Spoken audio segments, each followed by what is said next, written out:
Our purpose in life is to seek knowledge every single day, then turn around and pass the torch of knowledge on to someone else. If you want to leave a legacy, seek knowledge and pass the torch.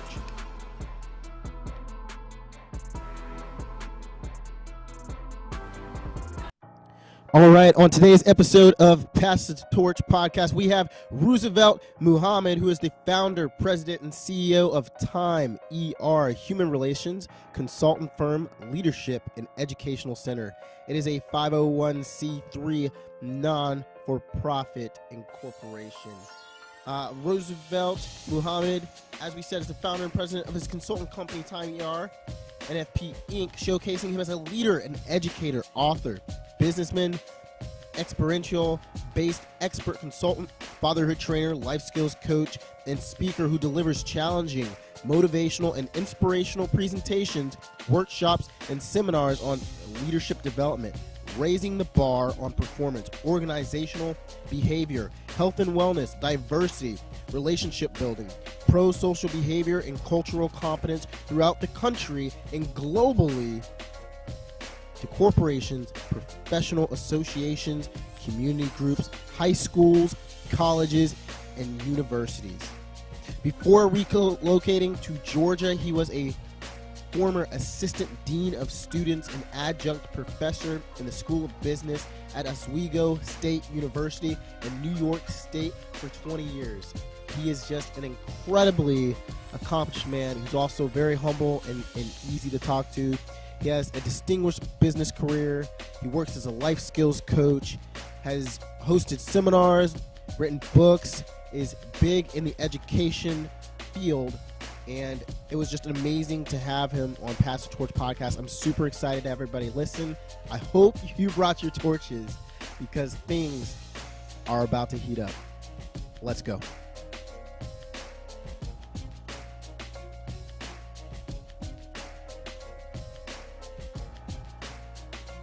All right, we are on another episode of Pass the Torch podcast. Today, we're blessed to have the amazing Mr. Roosevelt Muhammad on Pass the Torch podcast. Welcome, sir.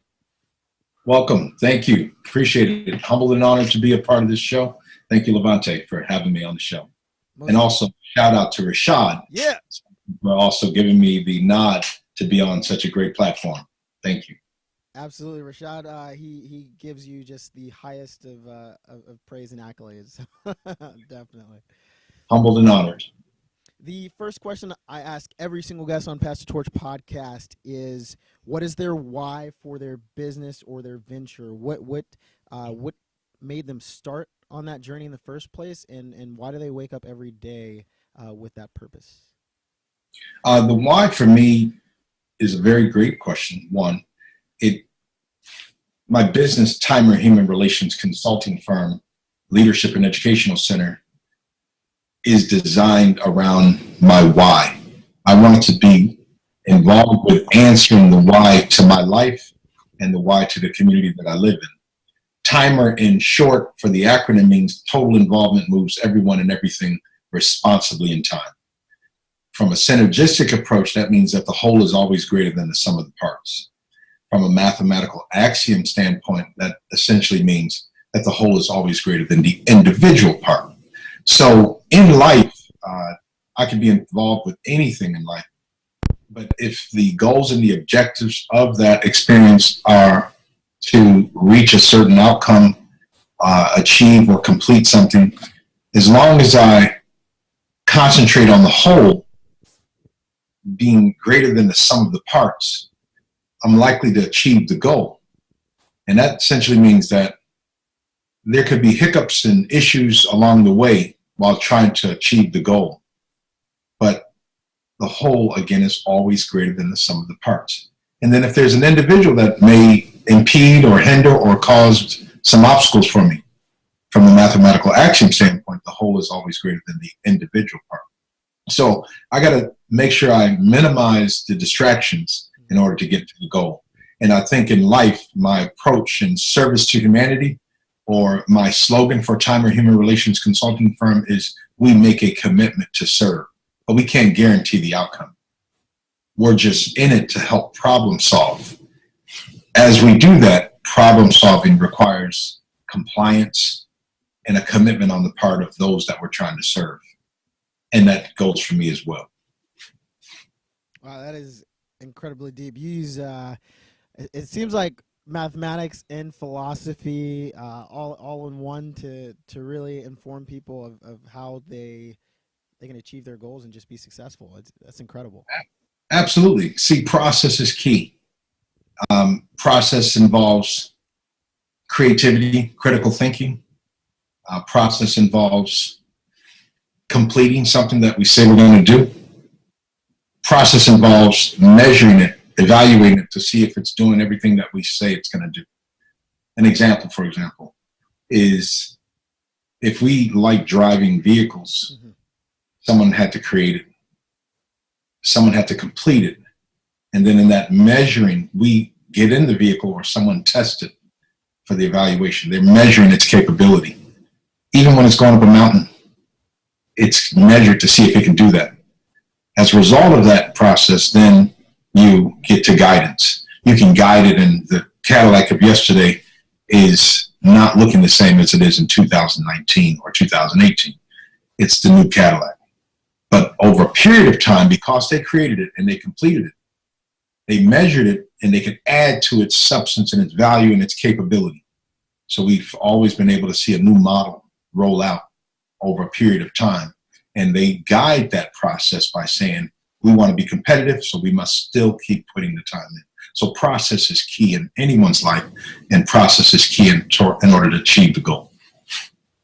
So someone comes to you. How does that initial conversation go? Are you asking them where they want to improve in their life, and then you're helping them chart down the plan of action in order to start executing that process, or is it more of an informal relationship, and over time they're able to take that same action into implementation? It's a great question. What's key when working with any client, any customer, any individual is assessment, examining what it is first this individual's makeup is. They want to be listened to, so I have to pause and assess and examine and listen to the client's needs or desires or wants. Then once this is understood to some degree, you analyze that client. You're looking at them now from an analytical standpoint, and you're sort of saying, okay, there was a concentration on this particular area of growth. There was another concentration on here, some obstacles they faced. There's another concentration on some achievements they've accomplished. Now in the analytical stage, you're sort of looking at the client from the vantage point of, all right, let's look at these three areas that you seem to focus on during the course of our discussion. And then, of course, you get to self-correction, or you get to now direct and guide and offer resources and services that may come into play. You expand their network so that they can also venture in an area that becomes problem solving for the client. So it's not a simple thing unless I'm listening to them first. It's not complicated in the sense of I listen because I minimize the complication. But if I've never heard the client share where they think they want to go, I'm not appropriate in offering solutions to them until that process of self-examination, self-assessment, self-analysis, and of course, self-correction. And if indeed they may have already looked at themselves in a positive way, and that's not the need, I'll learn that through the process. And I may help them with another aspect of their life that they think they need direction or guidance or resources or services or networks that they didn't know before. I love that. Are these sessions, are they all one-on-one, or do you have group sessions, or what's the ideal implementation or environment to do something like this? What's key is one-on-one is what I love to do, and we would refer to that as life skills, Okay, awesome. leadership development. And then when you take that and you look at life skills and leadership development from a group standpoint, you have the ability to involve others in what would be considered a group dynamic or a group approach. Some might refer to it as a program. Some might look at it as a organization. Some might look at it as a school, a target audience, a football team, a sporting event. Persons that come to me as an individual will get the individual analysis component. In other words, we're going to work with them from that individual standpoint. With the group, you're always getting a lot of, again, shared information of each person's contribution to the setting. That is considered basic facilitation on one level, but as you continue to work with groups, you might be dealing with developed facilitation. And that means that how do I manage more people in a room at one point in time or at a certain point in time, and then in managing them, hear them and respect them and appreciate them and encourage them to do the same with everyone around them. And that in and of itself is developed facilitation. Under developed facilitation, I have to also be mindful of fire hosing. A person that contributes to the conversation may say something that triggers another person in the conversation, and it may rub them a certain way. And I speak of, for example, my fatherhood program training deliverables.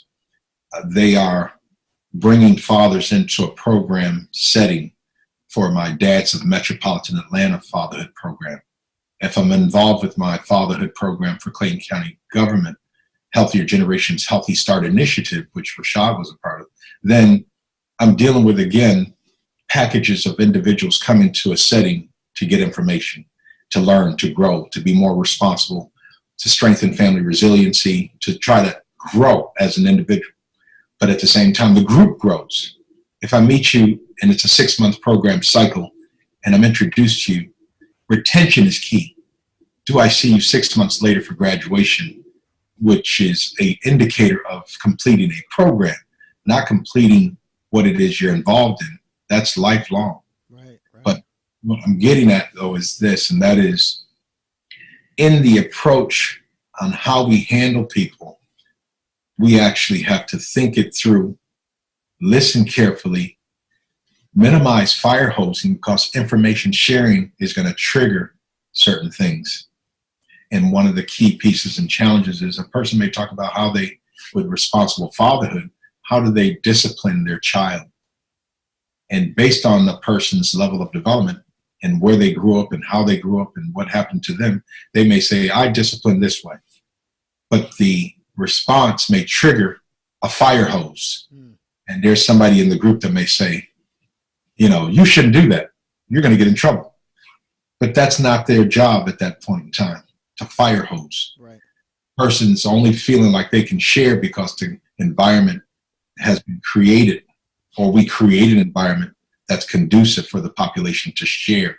And when they start opening up, there's a level of cohesion, there's a level of growth, there's a level of trust, and that's where those persons get to sharing. But as an individual, they may share in private, and their growth may be different because there's not a lot of distractions around them to sort of stop the sharing. But that comes with relationship building.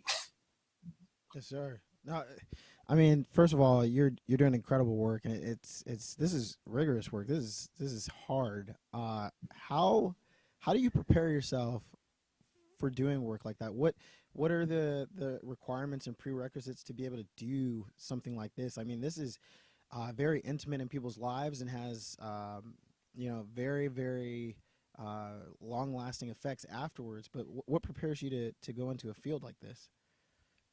Well, one of my famous quotes is this, and that is, overcoming hostile or challenging environment is the secret to success for those who understand and practice true leadership. Mm-hmm. So what happens is you have to build capacity. This is not an easy thing, as we both sort of agree. This is a greater sacrifice. This requires compassion, sincere approach, and proper handling of people is undergirding what it is we say we do.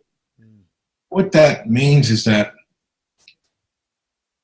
I have to have a foundation myself where I've built capacity to work with challenging environments, and then incorporate my quote, overcoming hostile or challenging environments is the secret to success for those who understand and practice true leadership. I come up with those types of quotes based on how you frame that question. How do you do this experience of exhausting oneself to try to be beneficial to someone else in society? It does require me to have a spiritual foundation. One might, from the collegiate standpoint, say the 6 dimensions of wellness, where in the 6 dimensions of wellness, you're dealing with a unique type of foundation that under the 6 dimensions of wellness, they're saying you should have these 6 dimensions at play. But then they add to the dimensions over a period of study that say you must have also this in order to be successful in servicing humanity or addressing one's needs.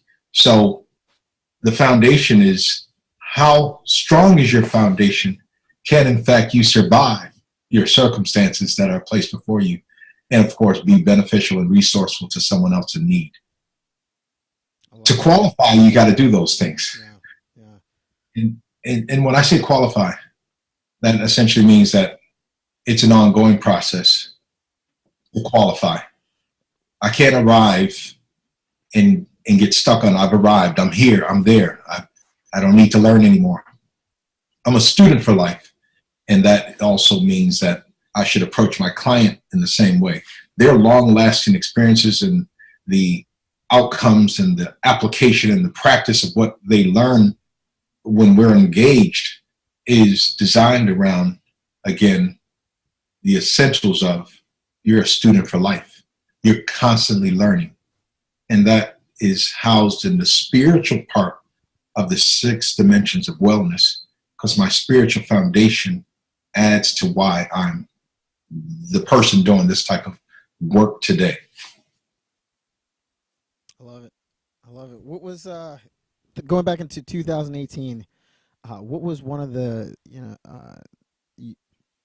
achievements with your program that you saw as something that was noteworthy for 2018? Well, like you stated, out of the ordinary, extraordinary. I was challenged probably this year with one of my most severe challenges. I embarked on doing my fatherhood program, Dads of Metropolitan Atlanta, Timer Human Relations Consulting Firm, Dads of Metropolitan Atlanta Fatherhood Program. And the extended invitation was for participants to be involved with this program and to gain the experience of being a better father through a program deliverable that I've been doing for the past 10 years, one under Fulton County government. I ran the Teen Dads program.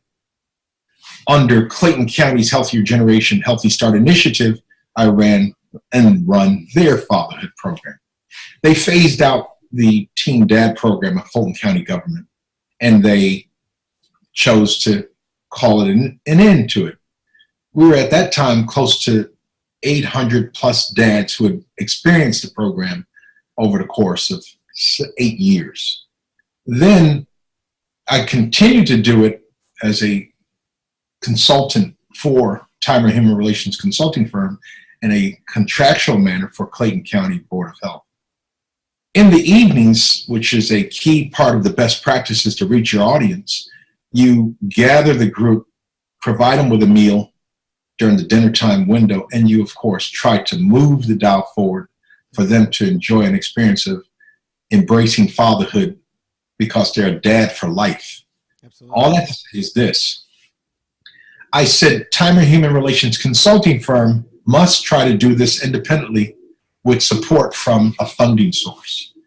My funding source said they were going to help me to pull off this experience for my company, Timer Human Relations Consulting Firm.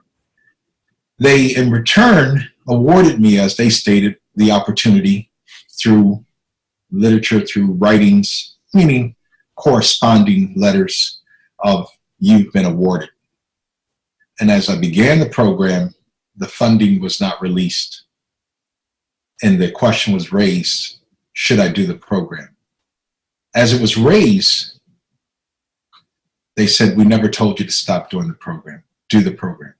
The funding is coming. Once you engage in a population of socioeconomic poverty-stricken populations or target audiences, you're dealing with vulnerable people who've experienced being let down numerous times in their life. What happened was I kept them pretty much up front with the circumstances. But the benefits and the incentives for the program were big. And all this to say, because this is a big story, what happens is we embarked on the program and they said, cut the program back to a lesser amount of participants. So I cut it back to 10 people is what they wanted, but I had 2 groups committed of about 19 participants. Of those 19, 16 graduated.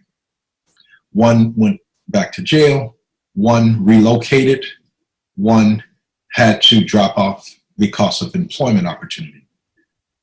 As this was the case, second release fund date was there and it did not happen. And then the third release fund. The only way I was able to deliver this program successfully and prevail by the grace of God is by an angel stepped into the equation and funded me partially to get a sound deliverable given as though we missed no hiccup at all, as though we had no problem at all. If I rejected the way out of this challenge, I would have contributed to what would be considered misunderstanding, and I would have been the problem. Because sometimes you're offered a way out, and it's not the way that you thought it was going to be as it was presented to you. So if I had aborted the mission by my ignorance or by my poor attitude or by my frustration or by my disappointment, then I would have actually dropped the program and said, if it isn't going to happen this way, then I'm not going to do it at all. But I was forced to look at myself, look into myself carefully, and look at the population that I was serving. And then I couldn't have calculated this person coming through to help me out. They just began to say, I'm going to help you do what it is you say you do. I believe in you. I have faith and confidence in you. And I couldn't give the negative experience of the challenge to the population that I was serving in the way that they also would abort the mission. Right. So they were bought in, and I had to buy into the new way that the program could be delivered. And as I bought into the new way, by the time I was in November, right around Thanksgiving, I woke up and I smelled a fresh breath of air, and I'm sitting here saying, here I am asking this person to deliver the funds, and they never did it. So Timer Human Relations Consulting Firm, by the aid of an angel who wants to remain anonymous, helped me successfully deliver a blessed graduation ceremony for the 16 dads. And we lost one of our dads to being murdered in the city of Atlanta, because the population that I work with requires you to go into the belly of the community and see all of the aspects of it. And poverty is one of the number one areas of it. Even though you have some developed participants, you are actually working with those who are considered written off from society, those who wouldn't be given a chance, those who've never graduated from high school, those who are high school dropouts, those who are gang members, those who are Crips, Bloods, Gangster Disciples, and the list goes on. Those who are part of a local gang, whatnot, but they just so happen to have children. I don't place a period on their life, and I encourage them not to place a period on their life. And as long as they commit and comply with a program regimen, I can work with them. I can only help them if they are desirable of helping themselves. And then in that respect, I tell them, you're teaching me as well. But I was able to actually just come off the heels of a very severe trial, and that is to deliver something when what you believe was in place was not in place. And leaders actually, as a result of these things, there again, my quote, overcoming hostile or challenging environments is the secret to success for those who understand and practice true leadership. My population that I serve, Levante, my youngest dad was 10 years old in the course of 10 years of delivering this type of work. The mother of the child was 9. I've helped dads that are 13 years old as fathers, 15-year-olds with 4 children, 17-year-olds with 7 children. All of the mothers of those children, in the case of the 17-year-old, were 35, 32, 28, 25, and 23. Meaning that there are people in our communities in the harshest conditions having children, and the case studies are incredible. There are grandparents, Levante, that are 22 years old, 23 years old, 24 years old because their 12-year-old just had a child.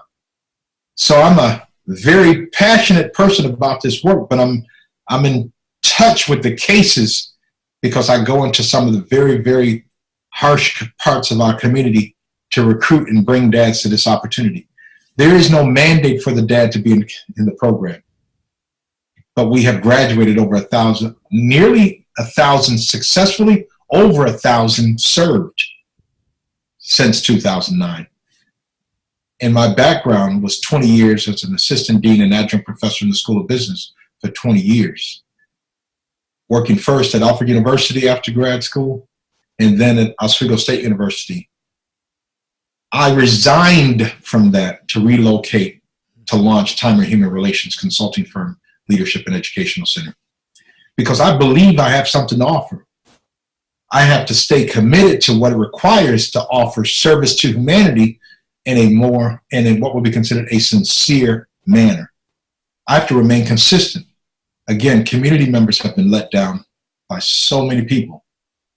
I'm not trying to be someone who lets someone down. We can't answer everybody's problem, although we're in the business of problem solving. We want to turn people to resources and services and refer them where necessary.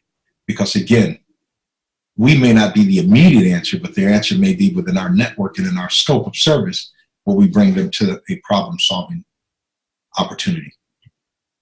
That's absolutely incredible. And it just gives me chills thinking about the opportunity that people who are able to take advantage of a program like that are able to not only have that education, but they're able to look to their left and right and have people who are in similar situations and realize they're not alone, which is absolutely huge, especially if you're in a situation or an environment that is ripe with adversity. Like just knowing that you're not alone, that's absolutely Yes. huge. And I just for the audience and people who are admiring what you do and just listening to this program for fathers, what kind of things do the fathers learn that go through this program, especially the ones that are able to take full advantage and graduate from the Fatherhood program? Excellent. They learn, we use the National Fatherhood 24/7 Dads curriculum. It is a tool, and that's really pretty much what it is, a tool. But if the majority of your population, not all, can't read or write, even the tool takes a back seat to the learning, to the narrative. People are hurt. People are disappointed. People have dropped out of sometimes the race for life. They were in an experience where a child came about, but there was not a book that they were reading that said, here's how you become a good father. They may not be able to read. They may not have had the best example. Some even justify themselves as, my father wasn't there for me, so I don't need to be there for my child. The case studies, again, are a large array of excuses and reasons. But what's key is that if I know that the tool is just a tool, and I know I'm dealing with damaged goods, meaning people that are good but have been damaged, or people that are good but have had some rough, harsh experiences in life, then how do I still impart knowledge, teach, and train develop and shape and mold someone that is coming to me incomplete. Incomplete on a number of fronts. Incomplete, again, where if I ask them to participate in reading, they can't read it. I don't feel like reading today. I'm good. I'm fine. But I understand what you're talking about. But I ain't into that, stuff. Okay, I hear you. Who can read this for me in this tool, 24/7 Dad's curriculum, National Fatherhood curriculum? Who can read this section on what would be considered self-worth, self-esteem? What does it mean to be a man? Discipline. Having fun with your children.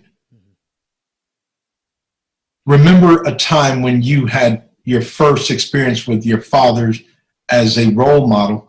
What was it like for you? I never had a dad, never had a father.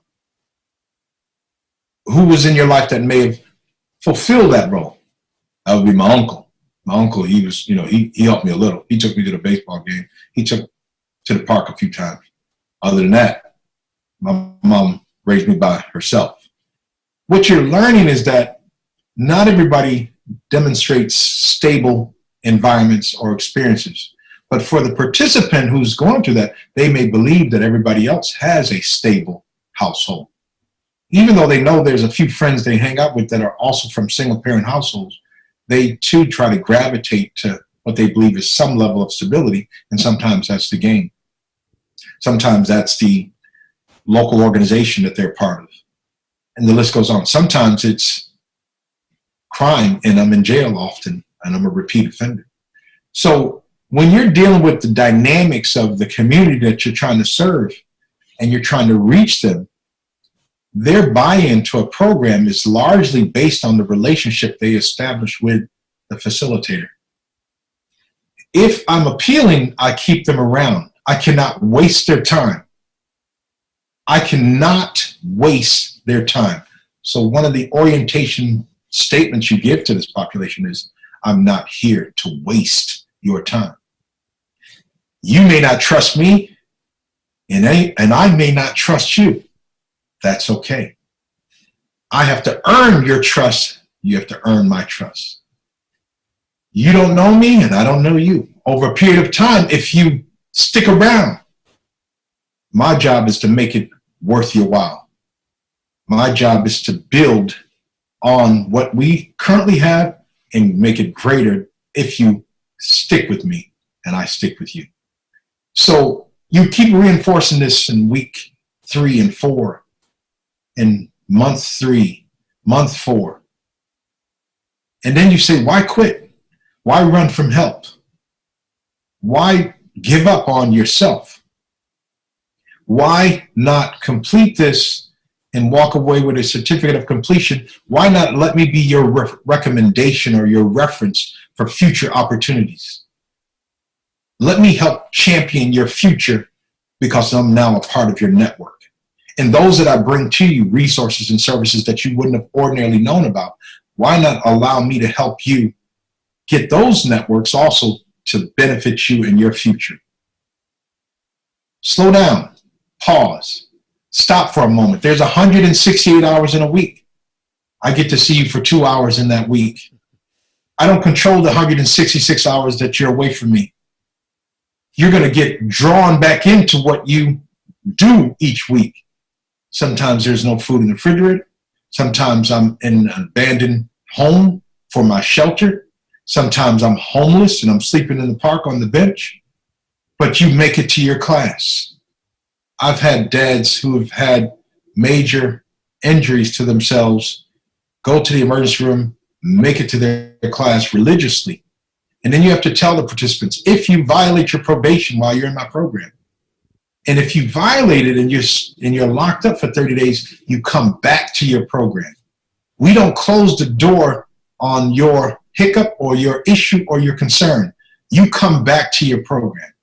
If you have a job and have been blessed with an opportunity as a result of the program or as a result of the network, and it conflicts with your schedule, we don't throw you away for the celebration of employment because you have to be able to provide for your family. And that's one of the number one goals we want you to take away from an experience when you're with our fatherhood program, or whether you're with our leadership development or our life skills component, or my 19pledges.org, which is a signature of greatness. That's why I'm wearing the cap, because it's one of our signature programs. 19pledges.org is a behavior modification tool for youth and adults. And it's designed to help strengthen one's self-worth and self-esteem. 19 pledges for youth, 19 pledges for adults. Because I already know I'm working with the greatest population on the planet every time I engage. And I already know that you're, Levante, a signature of greatness. I already know that because what's deposited in you. The more we bring it out, the more we manifest that greatness. This is just incredible. You have a lot of amazing programs that I wish we could even dive into, but I'm going to make sure that my audience, they have at least the links to be able to go and find out what programs are available, even if they're not in the area, just to at least even go to the website and view what's going on. I'm just listening to everything you're saying. I'm hanging on to every single word. It's funny because every time I have a podcast, I get a lot out of the podcast myself. So I'm like trying to link the guest with the audience, and here I am every single time. What I realize is I get so much out of every single podcast, and I'm growing because of every single conversation. So I know the audience is getting it, but I know for sure because I'm interviewing every single guest, I'm literally getting an education with every conversation. And just what I got out of what you just said, everything that I'm hearing all sums up to understanding your mindset. And if you can change your mindset and behavior, everything else can kind of be linked to what you're going to do in the future. If you don't change the way you're thinking and then allow your body to map to that behavior, then you're not going to be able to, even though you might have a great vision for your life, actually achieve that. And it's amazing. The fatherhood, I'm actually a new father. Congratulations. Thank you. 13 weeks. It's funny. My wife says, every time someone says, "How old's your baby?" I look at her and I'm like, "How old he is?" That's common. And it's so she says, "The baby's 12 weeks." The baby's 12 weeks until I hear her say something different. That's right. That's right. I want to say to God be the glory for what you said about myself and what you say about yourself. And I say that because that is where really my credit is due. On the other hand as well, what's key is that the value has to have demand centered around it. So one of my quotes is, the demand dictates the narrative. Pause. We respond. The demand dictates the narrative. We respond. We've been taught that anything of value in life has a difficulty factor attached to it. And what that means is that in life, that value takes on the characteristics of the demand. The demand dictates the narrative. We respond. So every football stadium that's in the bowl category, if you will, is filled to capacity with tickets sold out, if you will. Seats are filled. Beverages and refreshments are a part of the demand. Parking is a part of the demand. People respond. Any business that's successful, that's considered a Fortune 500, the demand dictates the narrative. We respond. Cell phones, technology, computers. We want it. Well, in life, for the individual, if it is to achieve their goal to get an education, the demand dictates the narrative, and the individual must respond. And they must do it consistently to the degree where the outcome is, I achieve this level of education, and there's more you can achieve if the demand dictates the narrative, if the value is great enough in your mindset. You said mapping earlier. I conclude and call that divine mapping. We may still try to get to the destination. I came down Route 80 or Interstate 90. You came down Route 66. But we get to our destination based on, again, mapping. And that also is another level of conversation that plays out. But there are, what my title of my presentation was for the fathers recently was entitled Two People. Mm-hmm. Which one are you? Two people. Levante, you, the mother of your child, for example. She saw you to become your wife. And of course, a child comes on the scene. Statistics say that after the first 3 years, most dads abandon their responsibilities. But what this means is two people. Which one are you? Are you the person that's going to withstand the test of time and be there, responsible in the life of your child and responsible in the household of the wife that you have? Two people. Which one are you? Then you're introduced to someone else and they're representing two people. They either are like the people I met in saying they were going to commit to my program. They came as one person looking like, say, sheep. They failed to uphold their responsibilities and they look like wolves. Two people, which one are you? I learned that they were wolves in sheep's clothing. But I had to go through a journey to learn that they made false promises and they failed in their delivery of what it is they said they were going to do. Two people. My participants started in a program 6 months ago. They were introduced to me. I either would have been a different wolf at the end of it and never delivered or fulfilled goals and objectives, program deliverables, or I did it. Two people. Which one are you? The person they met, the person completed the program, the person they celebrated. I say to God be the glory. But I could have been the nightmare of the person that they recall let them down when they started out with them, failed them, abandoned ship, did everything else to exhaust what they could get out of them, used them, and then for their own benefit. Two people. They get to say to me, we met you one way and you said you were going to help me. And then you left me like everybody else left me. Two people, which one are you? So the goal of the presentation was that since you're a dad that came into the program and I met you 6 months ago, 6 months later, which one are you? Are you the same dad that I met 6 months ago? Or are you a dad tomorrow, 6 months later, that have takeaways that can facilitate practice of what you learn, skills? Are you strengthened with fatherhood resiliency in comparison to 6 months ago? Are you more involved in the life of your child and your family 6 months later? Do you go to the park? Do you play? Do you do activities? Do you help study and read with the child 6 months later better than you did 6 months earlier? Two people. Which one are you? I love that. And that shows you're able to be a different person, and it's not it's changing who you are, but not for the worse, for the better. And there's a saying and I keep thinking about this more and more, especially now, because I'm very introspective. But there's a saying, and you definitely know it.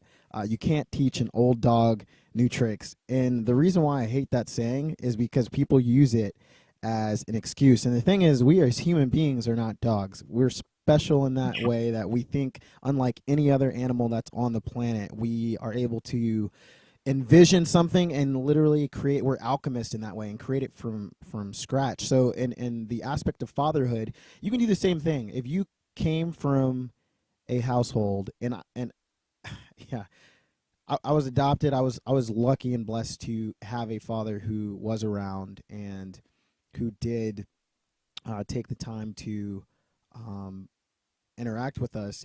And then even with that, I still think about my biological father sometimes, and why that happened, why if he was with my biological mother, that situation for me to be adopted in those circumstances, even with that. So I can't even imagine not necessarily having that. But what it has taught me is that you don't have to be the person you are today tomorrow. And if you have that mindset that you can grow, you can evolve, and it's not selling out, it's not being a fake, it's evolving. We do it for sports.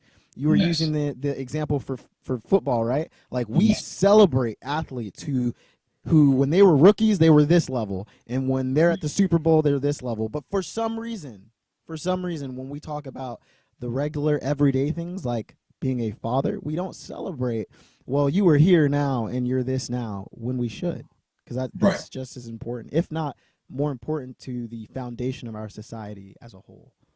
And see, what I'm hearing is the heaviness of your testimony. We can say this as a developed facilitator. We can say that I could end up tapping you on your shoulder from where you're sitting without leaving my seat. Essentially meaning I can hit home on subject matter that someone feels in the room, and it can be in line with their life experience. Mm-hmm. And it can bring a testimony out like you shared passionately about your upbringing. You're a clear example of, for example, someone who is living the fact that there's no period placed on Levante's life. Semicolon. Yes. Yes. It's a semicolon. It might pause for a second, but it continues. Absolutely. And you are a signature of greatness. But what is housing us, again, is putting us in the appropriate environment. Scripture might say you were placed in a firm resting place. One quote I have is this: growth occurs as you submit and comply to a divine law and a process rooted in mathematics and science. And what that's saying is that even your pause, that semicolon, it's mathematics. Mm-hmm. It doesn't mean that it's the end of what it is that's to take place in Levante's life or my life. It just means that mathematically, it's a part of that process, that law that was already put in place. And greater things are lying ahead that you will continue to achieve, and you're going to exercise with the beautiful blessing of the life of your child. They're going to bring more out of Levante than you saw before. Oh, yeah. Of course, they're going to challenge you with sleep and fatigue, but at the same time, they're going to bring out of you what you are making up for that was substituted for a stepfather. The stepfather may not have made to complete things that Levante wanted in his life, but they were not a mistake. Watch this. Everything falls into place. Everything falls into place. That is a law, meaning that rain coming down, it's going to fall into place. Issues in our lives are going to fall into place. Things that we desire and want out of life are going to fall into place. The new flat screen TV, the new cell phone. Oh, man, I got it. It's going to fall into place. But it's not the end all be all. It's there to fulfill whatever may be the fulfillment. In the case of rain, it's going to fulfill watering vegetation, allowing for drinking water, allowing for irrigation. I mean, it's going to do something because everything falls into place. That's exactly it. That's exactly. I'm just curious, in developing these programs and working with different young men, what was the impact of mentorship in your life? Did you have someone who was doing this for you and now you wanted to give back, or maybe it was a lack of having that type of role model, and now you're like, I know I needed that and I want to continue to do that? So first and foremost, I was blessed with understanding God, not in totality, but recognizing that there has to be a supreme being. My mother was crucial also in this major journey inside of the home. My father was an example of love, 100%, but more probably described as tough love. My mother came to more events in school than my father. But when my father came to my senior football game for fathers to be present, I showed off. I actually cried under my helmet. And I had over 100 yards in that game. And I can almost vividly see some of the plays to this degree where we successfully won the game, but they were key in my journey. There was a guy by the name of Monty Hall and Dorsey McGill. They sacrificed their time to take us places, baseball games, out to dinner, movies, spiritual settings for growth and development. I kept saying to myself, boy, I'm so thankful that you took time to take us to these places, Dorsey, Monty. I want to find where Monty Hall is today. I also often Google him, but I come up with all kinds. I don't see his face. I asked my mother, do you remember Monty Hall who used to do those things with us? Dorsey McGill, I know where he is, but he was crucial in my life and my growth and my development. I was like, you going to buy this sandwich for me? You going to do this for me? They pause, they service, but it didn't stop there.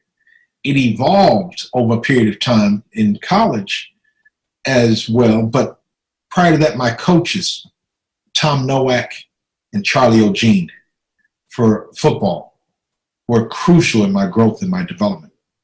As I went from there into college, Dean Rhodes, who passed away, and he was like an extended father to me. He was the dean of students, but he impacted my life. Coach David Bauer would hear me in my most needy states and be a blessing to me with helping me also get through college. Coach Jack Fisher, again, the head coach. They would say stuff like, Rosie, if you don't do what you're supposed to do, I'm going to tell your mom. So a relationship was established. I was like, how are you going to tell my mother that I'm not running around the track the way I should be running around the track? But they were like, there was a relationship established. But it was actually my growth that continued after college. And for me personally, it was my introduction for me to the Nation of Islam with the Honorable Minister Louis Farrakhan and the Most Honorable Elijah Muhammad. I became a student on another level under their leadership. And what you're really hearing is a large part of my foundation with my experience in my life and my living has taken off because we've been taught not to take human beings for granted. I have an obligation and a duty to be responsible to those that I serve and help. And where I may need help, I have to appreciate and demonstrate gratitude and show sincereness in how I'm being helped. So giving back is one of the number one things you have to do to be a great person. Because I didn't make it on my own. I didn't achieve what I've done on my own. I'm humbly stating that I have been a student sitting in the classroom of some giants. And what's beautiful about it is that I'm more beneficial to someone when I'm being myself, loving myself, being true to myself. I'm more beneficial. I'm no good to anyone, Levante, when I don't show gratitude and appreciation to those who help get me to where I'm at. And what takes place under that circumstance is this. When it boils down to it, if I'm sincere in my service to humanity, you don't have to accept me for who I am. But if I'm on record servicing you with sincereness, that's the real deal. If you got a hiccup or a hang up with Roosevelt for what you believe to be is he changed. Yes, I have changed. He's different. Yes, I am different. If I didn't grow, I wouldn't be where I am today. If I stood still under the premises of stagnation, I would have been talking a different way, uneducated, quite dumb, or dumber, because I'm still learning. So what happens is I'm thankful, I'm appreciative, and it's a duty of mine to show gratitude. And it means that even if I lose people under the circumstances, even if I lose people, I have an obligation. I don't know if you see, I have an obligation to still be principled. So service to humanity is a principle of action. It requires a person to have integrity, to be responsible, to be sincere and compassionate, and a host of other things. You can't be fake and do the stuff that I do. I always tell the populations that I'm serving, you'll learn whether or not I'm relevant and worth your while based on how I serve you. I pour the drinks for my clients when it's refreshments being served. I feed them and hand them their food. I even clean up their mess and put it in the garbage to make sure that the room is kept the same way we received it in a proper manner. So we set up and we strike the room. By the time it's done, the buy-in is, I got that for you. I'll carry that for you. I'll pour that for you, because they see a reciprocal, they see a sincere relationship being established. That's worth my time. And I tell the clients, you're worth it. And then I have them repeat it. Say you're worth it. You're worth it. And being worth it just essentially says that you're a signature of greatness. And I recognize it from the first time that I meet you. If you stick around and allow me to be a part of your reality or your experience, I'll prove and earn your trust while hopefully you earn my trust, because it's not guaranteed. When we say we make a commitment to serve, we're saying that we can't guarantee the outcome, because it's both ways. The person must make a commitment to the process and, of course, apply and practice learned information. And then in that, the outcomes can be more favorable for those that we serve. That is absolutely amazing, and I cannot wait to publish this episode. That was just nothing but I'm humble.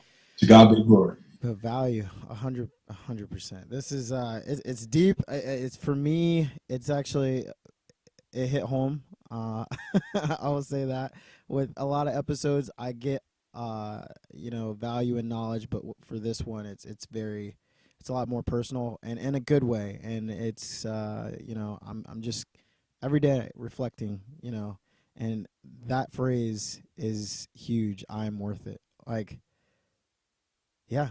I mean, a lot of people just don't feel like they have worth, and so they don't value themselves, and then that makes them hard to value others. And for you to get people to say that and to believe that, and again, it goes back to the mindset that literally will change not the course of that day, but the rest of their lives. The rest of their lives.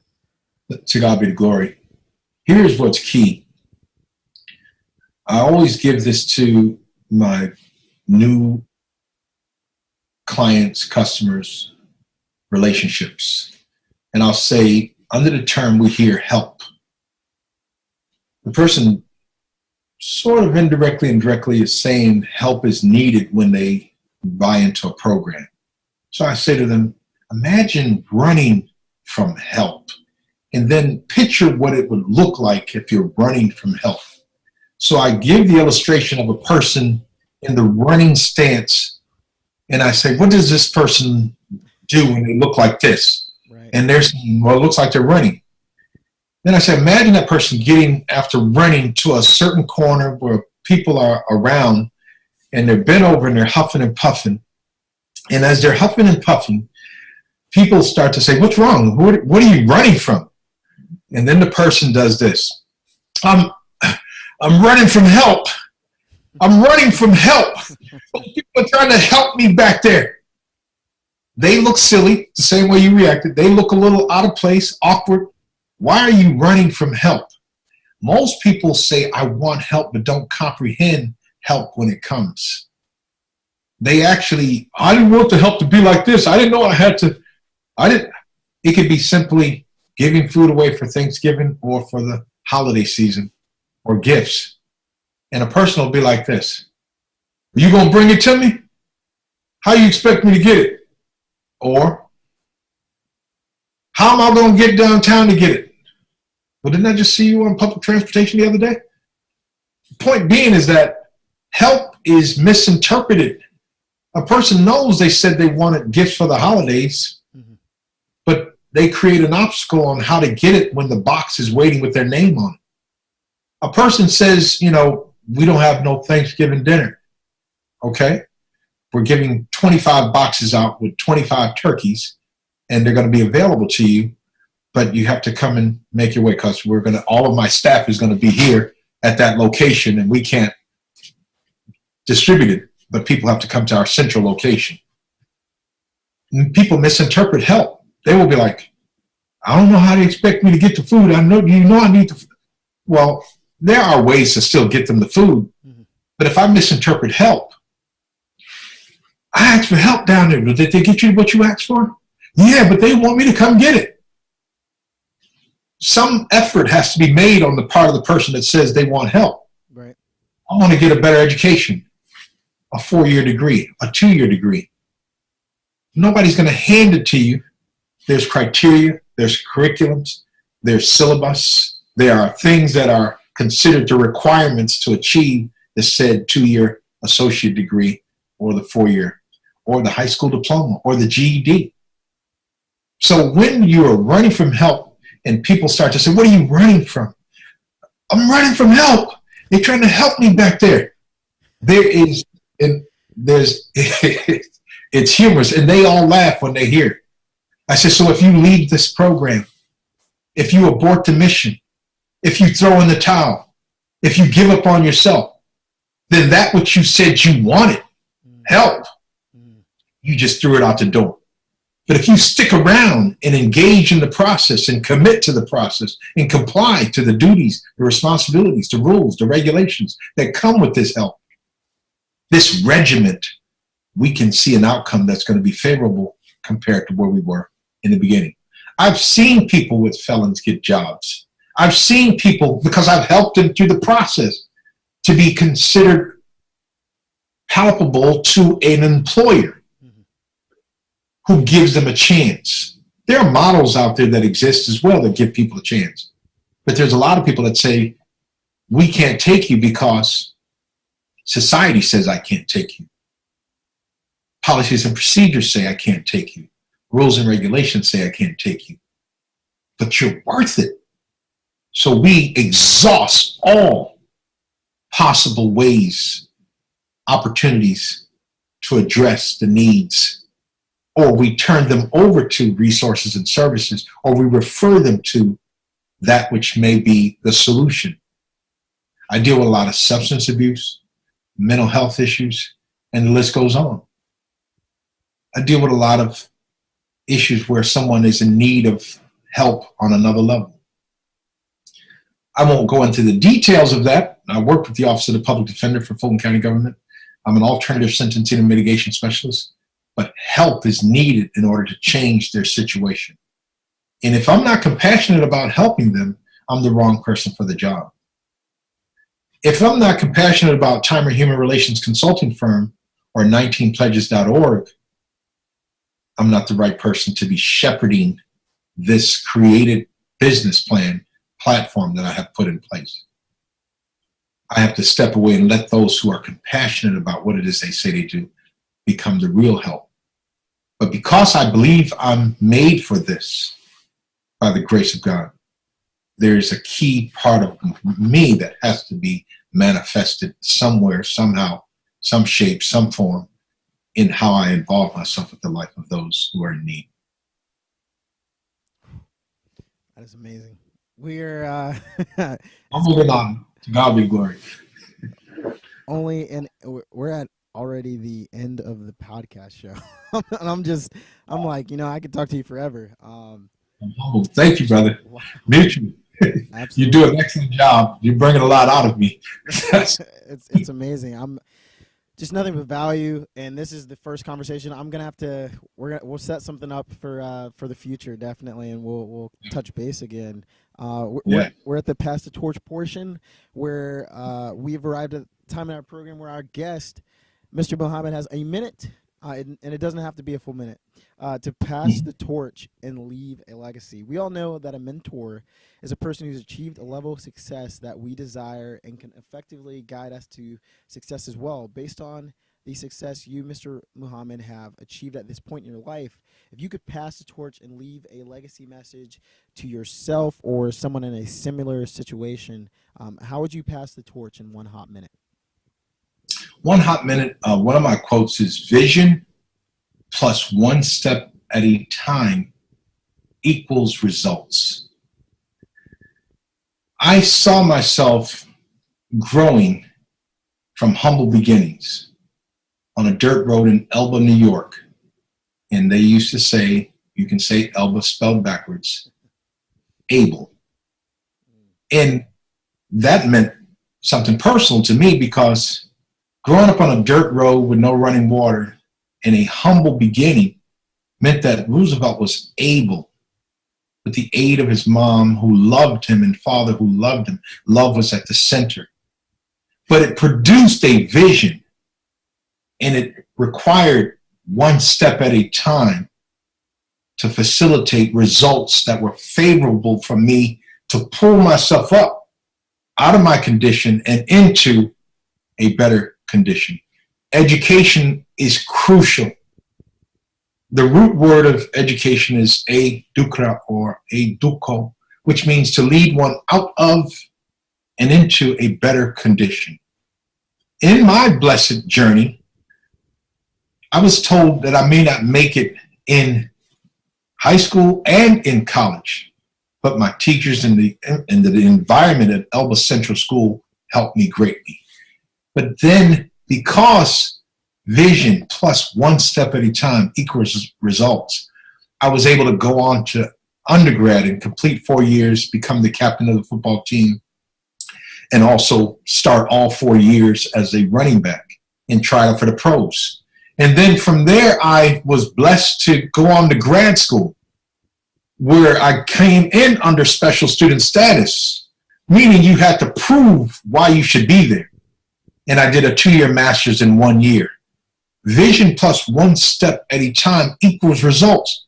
And then I began to reflect on the fact that I'm still in school since high school when they said I couldn't move that dial forward. And I came from a dirt road in Elba, New York, in the muck fields where onions and potatoes were grown. And people mocked and laughed at me about some of that poverty, but it didn't become the hiccup or the obstacle or the opponent or the opposition that stopped me from growing. I was blessed to buy into a formula, vision plus 1 step at a time equals results.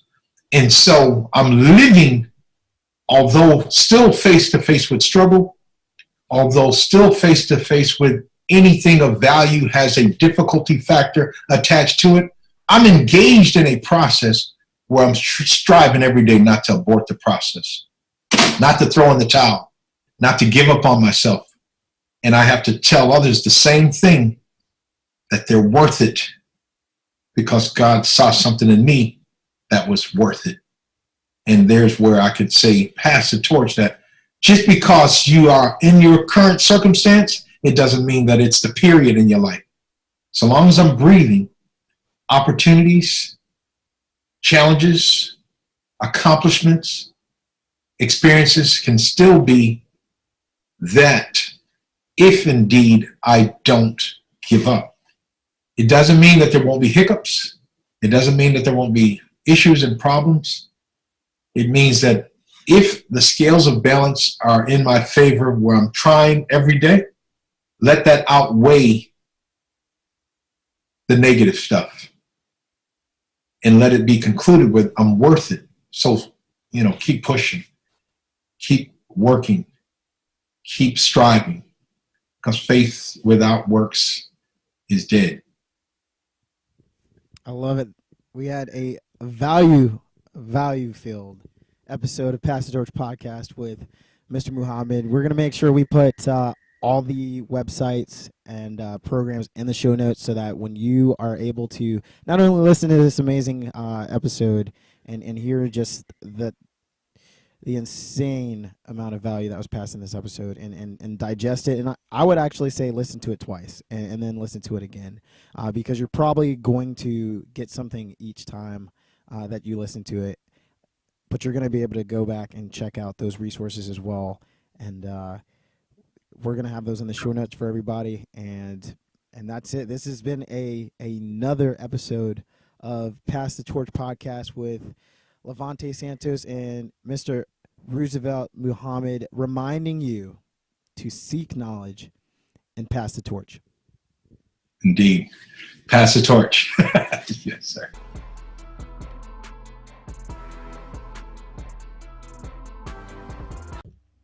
Thanks, everybody, for listening to another episode of Pass the Torch podcast. Remember, you can reach out to us and hear the podcast on iTunes, Stitcher, Spotify. It's going to be on YouTube, Facebook, LinkedIn.